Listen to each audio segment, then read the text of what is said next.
Es hat ein paar Schwierigkeiten gegeben, die im vorgefertigten Text nicht beachtet wurden. Das nochmal als Vorwort zum Ganzen. Jetzt kommen wir zum Punkt. Zum 33. Jahrestag von Bim Bambino. Der Grund, warum dieser Vortrag nicht rechtzeitig fertig wurde, liegt in einer Frage, die erst im letzten Moment beantwortet wurde, und auf eben diese Antwort sollte der Vortrag ausgerichtet werden.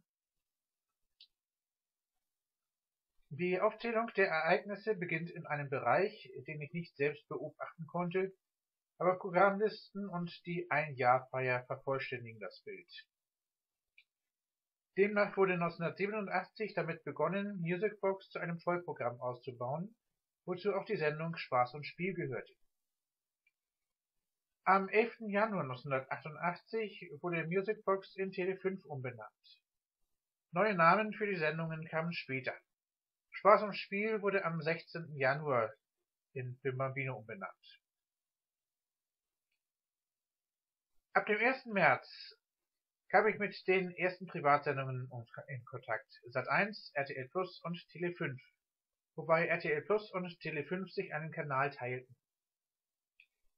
Ohne diese Teilung wäre die Geschichte für mich anders verlaufen und diesen Vortrag gäbe es nicht. Die Beobachtungen von Bim Bambino und den dazugehörigen Cartoons begannen mit den Nachmittagsausgaben. Erst in der zweiten Jahreshälfte 1988 kamen die Vormittagsausgaben hinzu.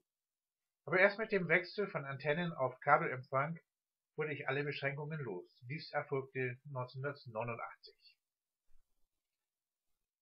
Im Laufe der Zeit gab es Veränderungen in Lage und Umfang.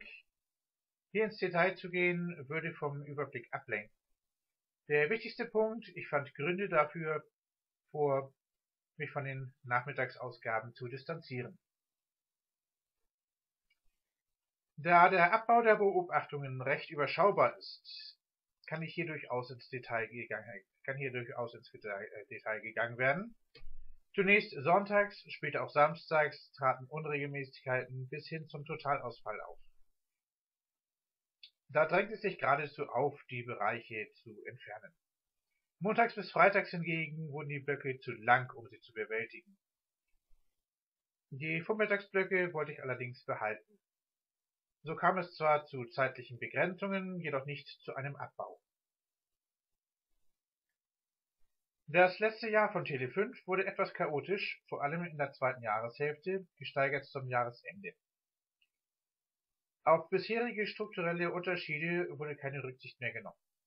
Gleichzeitig erfolgte eine schrittweise Umwandlung von Tele5 in einen Sportsender. Am 29. Februar 1992 startete der Kabelkanal.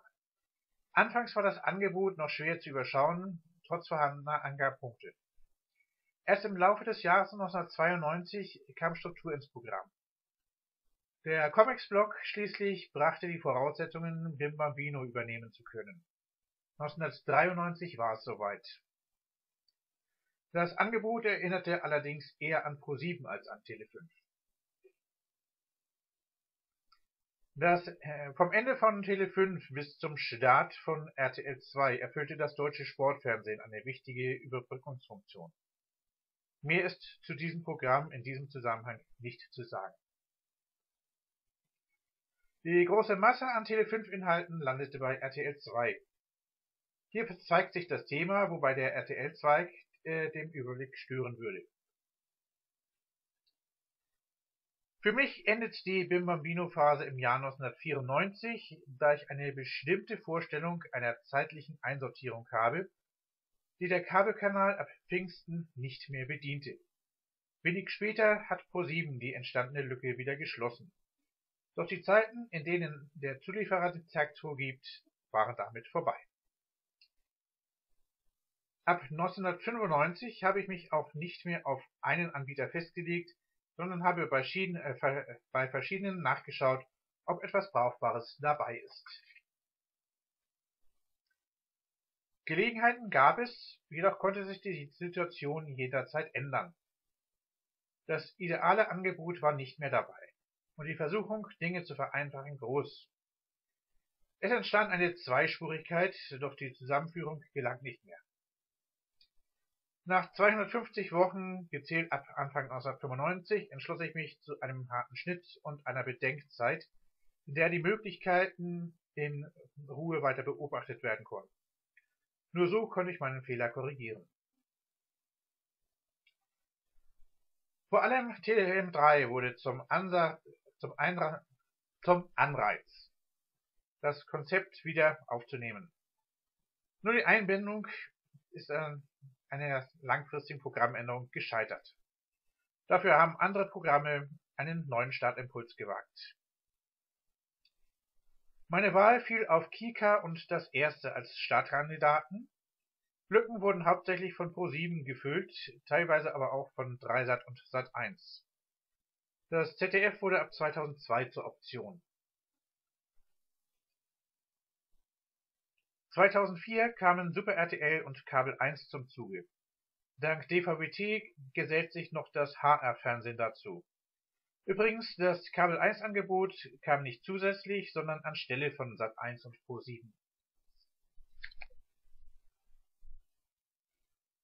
Die Bedeutung von DVB-T stieg, die Bedeutung von Kabelempfang ging zurück.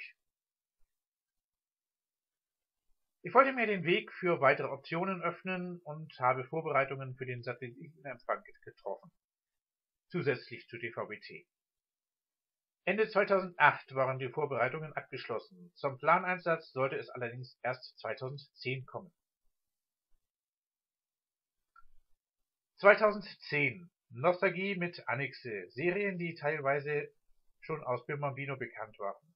Leider hat das Konzept nur bis zum Spätsommer gehalten. Auf der Suche nach einem Nachfolger für Annixe bin ich schnell bei Arte Junior fündig geworden. Nicht perfekt, aber brauchbar. Deshalb ging auch die Zeit von Arte vorbei. Vorläufig gab es kein festes Konzept, sondern nur eine Aneinanderreihung voneinander unabhängiger Gelegenheiten. 2015 qualifiziert sich der Disney Channel mit My Little Pony Freundschaft ist Magie. Das bleibt aber nur eine Option unter mehreren. 2016 kam der 28. Jahrestag von Bimbambino. Mit 97%iger Sicherheit führt ein Abstand von 28 Jahren wieder zur gleichen Wochentagslage. Unterstufen davon sind 5, 2x6 und 1x11 Jahre. Während 1999 nur nicht sorgfältig ausgewertet wurde, gab es 2016 keine verwertbare Initialzündung. Es geht also weiter wie bisher, wobei sich der Disney Channel eine Vorrangstellung einspielt, die sogar erlaubt, die vorher festgelegten Grenzen zu durchbrechen. 2017 erfolgt die Umstellung von DVB-T auf DVB-T2. Da hier mehr Ärgernis als Nutzen besteht, wird der Satellitenempfang zum Hauptweg erklärt. Ab 2018 liegt die My Little Pony Reihe komplett außerhalb des Rahmens und es wird zur Abwägungssache, ob sie noch ins Protokoll eingebunden wird. Samstags kann noch das ZDF den Fehler ausgleichen, für Sonntag wird nichts Geeignetes gefunden. Ab 2019 wird der Disney Channel nicht mehr als zum Block gehörend betrachtet. Bevor ich den Kreis schließe, noch einmal die zu vergleichenden Jahre und die damit verbundenen Ereignisse als Aufzählung. 1987/88 Musicbox wird umgestaltet und nennt sich in Tele5 um. 1992/93 der Kabelkanal startet und bereitet sich darauf vor, einer der Nachfolger von Tele5 zu werden. 1998/99 ich bin zu sehr abgelenkt, um die Chancen zu erkennen. 2009/2010 Annixe kündigt Zeichentrickserien an, die schon bei Tele5 oder im Kabelkanal gelaufen sind. Die meisten angekündigten kamen tatsächlich. 2015/16. Ich hatte mir schon vorgenommen, nur noch die 1 Stunde zweimal pro Woche auszuwerten, mit der die Geschichte begonnen hat. Doch der Disney Channel drängte dahin, eine Abweichung zu erlauben. 2020/21. Start von Lilo TV und die Hoffnung, der Sender würde sich in die Geschichte einreihen. Dies war jedoch nicht der Fall. Damit endet eine lange Tradition, ob vorläufig oder endgültig, muss die Zeit noch zeigen.